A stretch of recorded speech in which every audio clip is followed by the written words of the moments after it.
internet. Tell me my dress is pretty. Today I'm going to be showing you how I made this dress. Hopefully it will be instructional, hopefully it'll be entertaining. And of course, because I'm trying to be a dirty hippie reduce, recycle, I made this out of an old bed sheet. It's one of my favorite things to make new dresses out of recycled materials such as bed sheets and tablecloths that you would find at Goodwill, because you get a lot of fabric and it is so cheap. And I did it basically self-drafting a pattern. Took the measurement here to here and added an inch, started that as the first part of my rectangle, measured here to here plus an inch to figure out my armhole, and out 3 inches for the sleeve. Took the bust measurement plus 4 inches because I wanted to add French seams. I've never done French seams before and wanted to experiment. Then cut that 1/4 and tapered it down to what I measured as 2 inches more than my natural waist, but I'm pretty sure I fudged on those measurements. You'll see. I laid a heat-proof blanket flat on the floor to iron on. I checked the sheet for care instructions. This is synthetic, so I set the iron's heat to the lowest setting. Lining up the not hen, that's a chicken. Lining up the hem, making sure to include the care instructions. I'm marking 27 inches inward. I got 27 inches by measuring a skirt that I liked the length of and adding 1 inch for seam allowance at the waist. If you need to hem the skirt, add 2 times the length you want to hem plus 1 inch. So if you want a 1 inch hem, add 3 inches. If you want a 2 inch hem, add 5. And connect the markings as you go. Cut out the skirt, making sure to include the care instructions, and that the 2 layers of fabric stay together and don't slip. If the fabric slips, you won't cut it evenly and your skirt will be all wonky. Remove the skirt piece from your work surface and set aside for later. I'm laying my shirt pattern piece down to assess how I can cut it out from the fabric. I want to conserve as much extra fabric as I can so that I can overload the skirt with poof. I'm cutting off the large lip of the sheet because I have no use for it in my pattern. I'm first trying to see if I can line it up astride, but I can only fit it along 3 times in this section. I'm making sure everything is aligned and square. I'm marking the line of the shoulder and sleeve of the pattern. I can use the pattern to measure right angles because I built it that way, so this trick won't work for every pattern. I have observed the blouse continuing to the sleeve to be relatively common in 50s patterns to get those little sleeve caps. I'm flipping the pattern over to line it up with those straight marks and folding over the fabric so that I can cut the front and back pieces out together as one continuous piece. And I definitely plan on doing the same thing with a sheet dress part 2. But I also forgot to take off 1/2 inch of seam allowance that I left in the shoulders. That made the waist of the finished project just a hair too low. I'm then trying to steal as much of the remaining fabric as I can to add more fluff to the skirt. I can see just how I'm cutting it out that I'll have enough fabric left over for pockets and a collar lining. So I'm just gonna eyeball those patterns.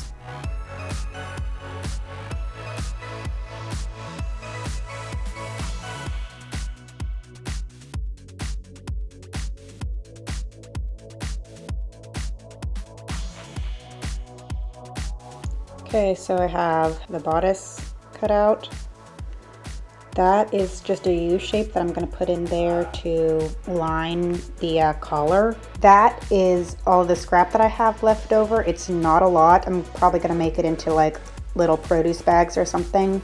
I didn't make bias tape. I didn't have enough scrap to make bias tape because it pretty much all went into this skirt. I like a big poofy round skirt, and those are pockets. So this is really a simple pattern. I just put my hand in there, and as you can see, I have enough room to make an error or two in stitching that up. It's pretty big, so I can definitely put my hand and my phone in it at the same time. I keep a magnet next to my sewing machine so that when I take pins out, I can just pop them on the magnet and they stay in place.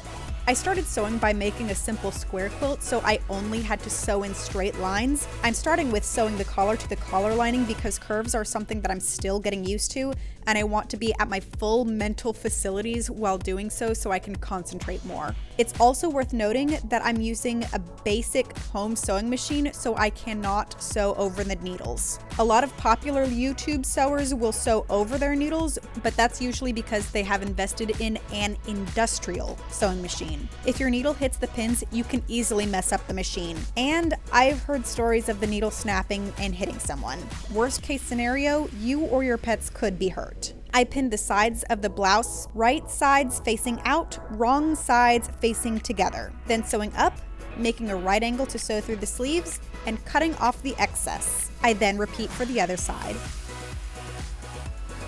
Now on to boob theory. I estimate that a boob should be in the middle of each half of the chest, right? So theoretically, the boob lines should divide the circumference into 8 quadrants. So I'm taking my waist measurement and dividing by 8 to get 3 inches. I'm taking the center of the waist and measuring in 3 inches and marking a 4-inch line as the center boob line. I'm then measuring a point half an inch from the bottom of the boob line on either side and using a ruler to measure up a straight line to the top of the 4-inch center boob line. I am then carefully folding along the center boob line and aligning the 2 angled lines to form a triangle. Carefully, meticulously pin the 2 lines together, making sure you're going straight through both lines.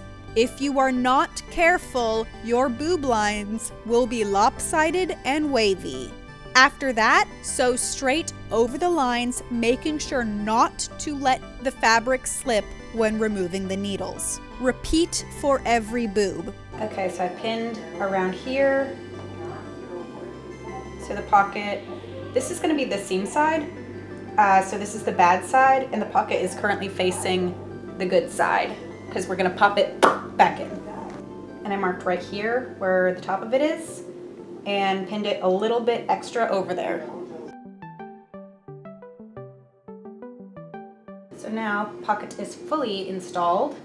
Ta-da! After installing the pockets, we sewed together the skirt pieces, and now we're sitting on the sofa to watch Outlander while hand sewing a gathering stitch. This is just sewing more length of a skirt onto a shorter length of thread so that it's all bunched up. It is possible to do this with machine stitching, but for now, I prefer to do it by hand because I hate myself.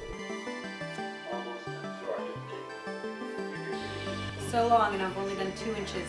After I have thoroughly bunched up my skirt, I'm lining up the bodice to it, seam ends together, right sides together. So the inside of my already hemmed skirt is on the floor, and the inside part of my shirt is looking at me. I'm using the darts of the bodice to align the skirt.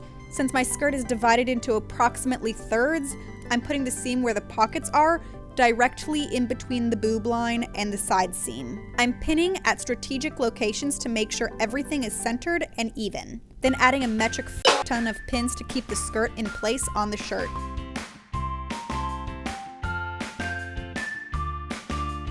So many freaking needles. What do I do to myself? Get under the presser foot, god damn you. Try to stab yourself as little as possible while sewing together the skirt and the shirt parts. You will fail. Okay, so I think I like the length of the dress so far. This lining is a little bit weird, but I knew it was gonna be weird when I did it originally. The waist is at the right position, but this is a lot of room. It needs to be taken in much more. The sleeve, it is 3/4 of an inch, and I'm gonna have to fold it in at least one more time just to get that nice little 50s cap sleeve. But it does feel pretty nice. I'm measuring in an inch from the already folded end because the fold is a 1/2 inch. Fold the fold over the fold. The proper term isn't hemming, but I don't know the word for it. We're encasing the raw edge in the fold itself, and doing so on both sides takes the width of the bodice in by inch and pinning the zipper back into the dress to try on again. Okay, this does fit a whole lot better. I am kind of convinced that this sleeve is slightly shorter than this one, but other than that, it is a lot more princess than I originally intended. And I'm very, very ready to get these needles out of the zipper and stop them from poking me in the back. Well, I forgot to film myself installing the zipper, and now I seem to have misplaced my hook and eyes. Okay, so this is the finished dress minus the hook and eye for the back closure. The waist part, that's just maybe a hair too long for me, so I might take that up just maybe an inch, maybe half an inch for the next time I use this top pattern, but I will probably be using it again. Cap princess sleeves, very pretty. I did, I believe top stitch might be the correct term, top stitch down. Here, once again, forgetting to film it because I left my camera on the charger. I feel like this is the optimal poof that you should be able to get with the rectangle just bunching technique. I would definitely pleat it if you were going to do 2 full lengths of the sheet instead of the, I think 1.5, or yeah, I think it was 1.5 that I did. And action shots of the finished product. I am including a comparison with and without a crinoline. Keep in mind, the more accessories you add, the more vintage it'll look. And tell me your tips and tricks for vintage style and sewing. Thank you so much for watching. New videos come out Mondays, sometimes Thursdays. And feel free to leave any questions, comments, or concerns down below. And like always, don't forget to like and subscribe.